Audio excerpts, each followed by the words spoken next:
Hey there, I'm Steve and welcome to Jamsin Entertainment. Today's throwback review is the Jumanji series. Spoiler alert! You've been warned. Based off the book of the same name. The book is children's picture book. The movie is an extrapolation on the book. First movie stars the genie, Mary Jane, and Lilith. Let's see who gets that. Especially the last one. Each movie has its own message. Arguably, the third movie has the same message as the second movie. It's just told differently. The message in the first one is tell the truth.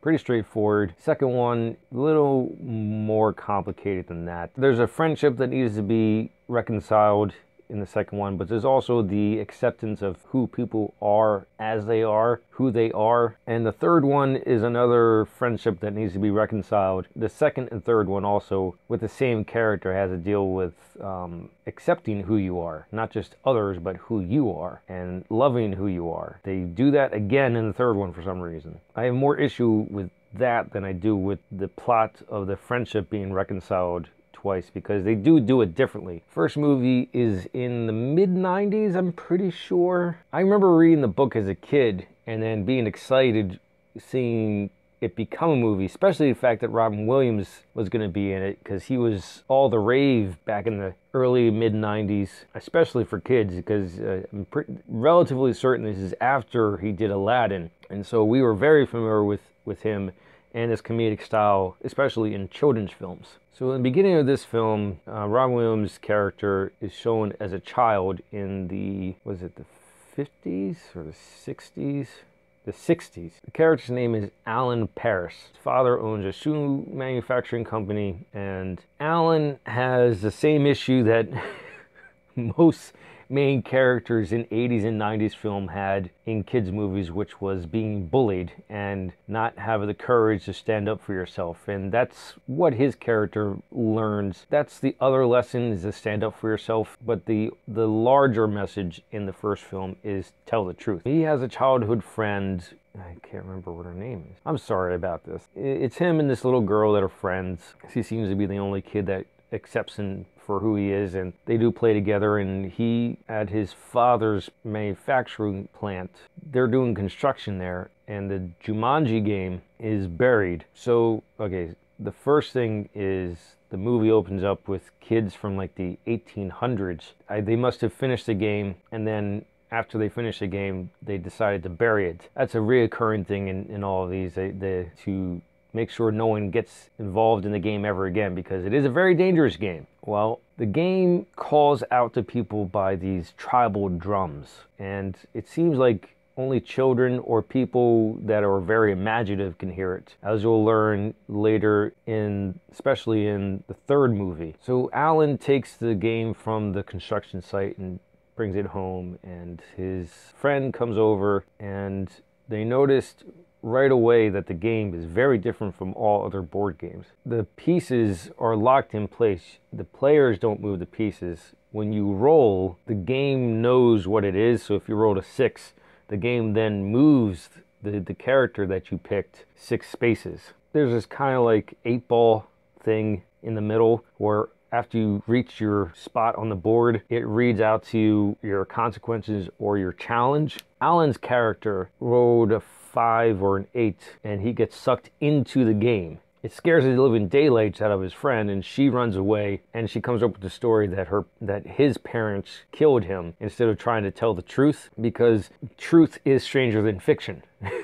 So Alan gets stuck in the game for 26 years. And then because his parents eventually died, then these new kids with their aunt, because their parents died, they buy the house that he grew up in, and then the kids find the game, and then they get sucked into it, but the game inhabits our world. They don't get sucked into the game like the subsequent movies. It's a great adventure these characters go through, and they bring you along with it, especially with the integration of CGI and practical effects in the film that really brings it to life. Now, the CGI in this didn't age well completely, especially the monkeys that they have in the movie. The monkeys in today's standard would be like a step or two before the final product.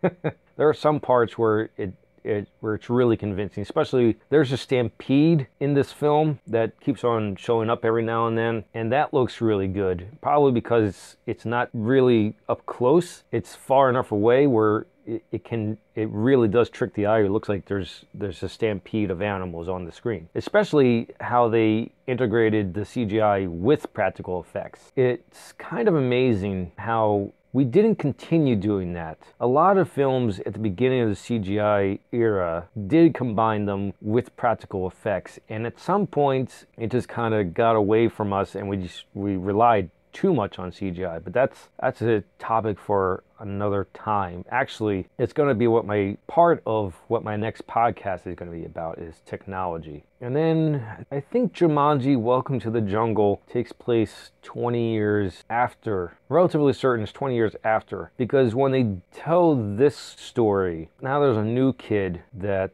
real quick, so at the end of Jumanji, they throw the game into the river and it shows up on a beach. Now, I was under the impression that it made it around the world because the kids that come across it at the end of that movie are speaking a completely different language. I'm not sure which language it is, but it led me to believe, and possibly other people, that the game made it to another part of the world. But in Welcome to the Jungle, it shows that it never really left the area that it was in. So it probably just went out and then circled back to the beaches. I can't remember where this is. I think it's in New York or Maine. I know it's Brantford is the town that it's constantly set in. Relatively certain it's East Coast USA. Anyway, in the beginning of Welcome to the Jungle, the father of the kid who gets sucked into the game this time is jogging and he hears the drums. He unearths it from the sand, brings it home to his son because he knows his son likes games. But this is the era of the video games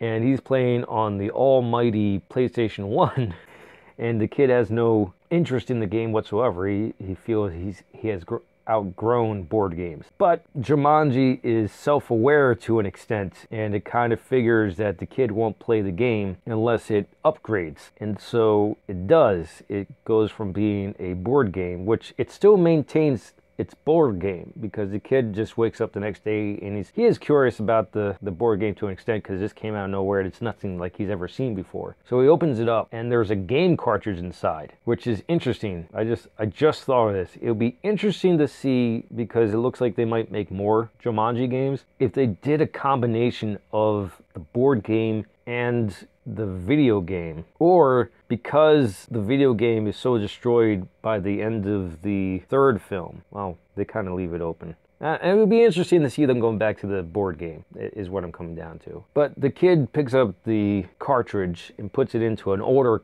console, and he gets sucked into the game that way. And like Robin Williams' character Alan, he gets sucked in the game for 20 years. And then the group of kids that they get sucked into it are in high school. They all get detention for one reason or another, and it's the jock, the nerd, well, the male and female nerd, and the beauty queen, I don't know, lack of a better term, of high school. The jock and the male nerd were childhood friends, and I guess at high school they separated. Like a lot of stories that are told this way, the jock doesn't want to be seen as weak by hanging out with the nerd, so that happens, and that's where they need to reconcile within Jumanji. And the only explanation I have for Jumanji ending up at the high school is because, I guess, in the parents' grief of losing their son, they donated it to the high school. And while these kids are in detention, the male nerd recognizes it, sees a video game, and instead of doing the laborious, menial task of removing staples from magazines,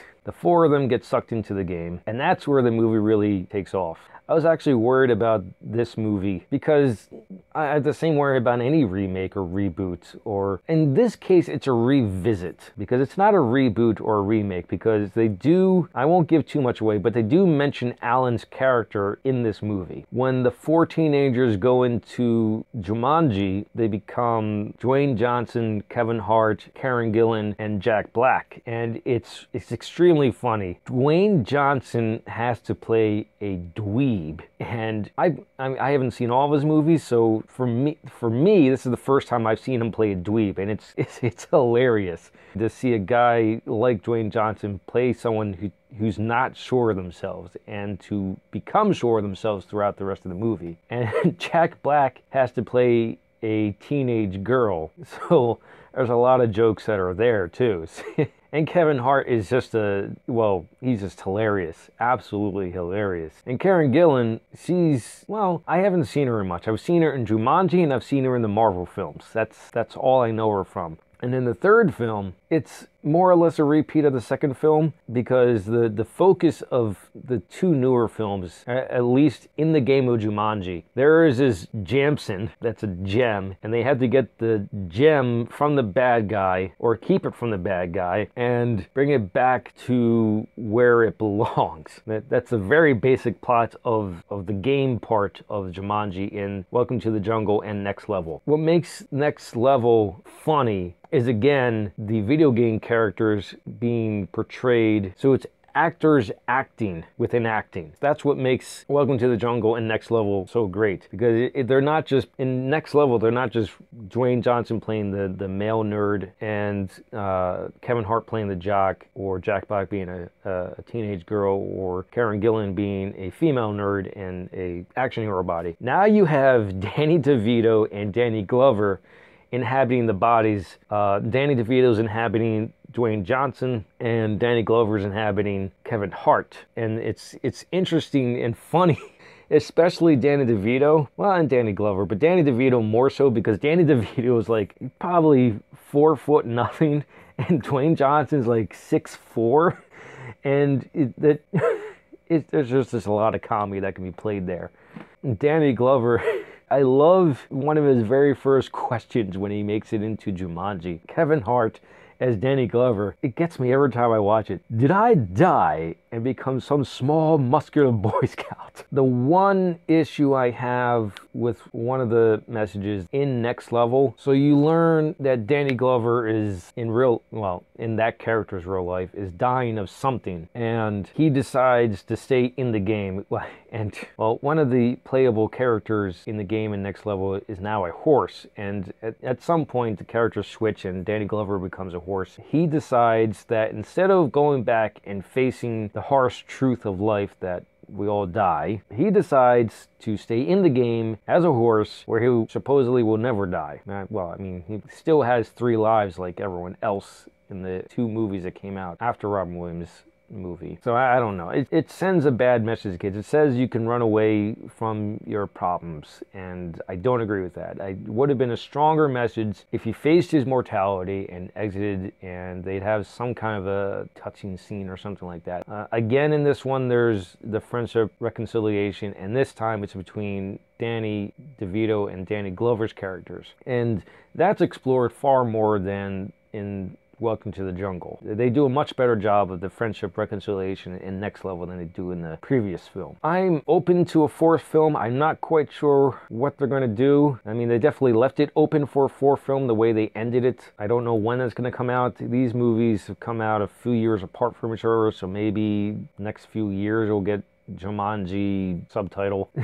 What's across all 3 movies, and I really love that they do this, they never explain where Jumanji comes from or how it works exactly. A lot of sequels tend to do that with fantastic ideas like Jumanji. Thankfully, they didn't do that with Welcome to the Jungle and Next Level. They kept the origins and the workings of Jumanji ambiguous across all 3 films. I mean, you have a general idea of how it works. It seems like it calls to people that are going through some kind of, I wouldn't say crisis is the right word, but they're going through something in their life where they need guidance. And Jumanji, though extreme, is a way to navigate through that and find what you're looking for, or perhaps be shown what you need that you didn't know, and Jumanji does that for you. But I love how it's just a complete mystery where Jumanji came from and how and why it exists. If they can keep that a mystery going forward, if they keep on making these films, that would be great. So Jumanji, Welcome to the Jungle, and Next Level are great films, not just for kids, but for families as well. And they're great laughs too.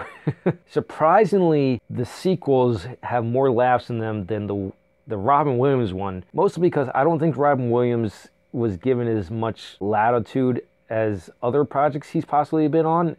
He wasn't really, from what I can tell, able to ad-lib much of anything in the first Jumanji. It's still a good film. It's still good Robin Williams. It's just not at his best. If there is a Blu-ray or 4K pack out there of all three films, I'd highly recommend you get them on that. I currently have the first one on DVD and then a collection pack on Blu-ray of the next two. Let me know your thoughts on the Jumanji series in the comments below, and which one out of the three is your favorite. If you like what you saw, like it. If you think other people like it, share it. If you really liked it, hit the subscribe button.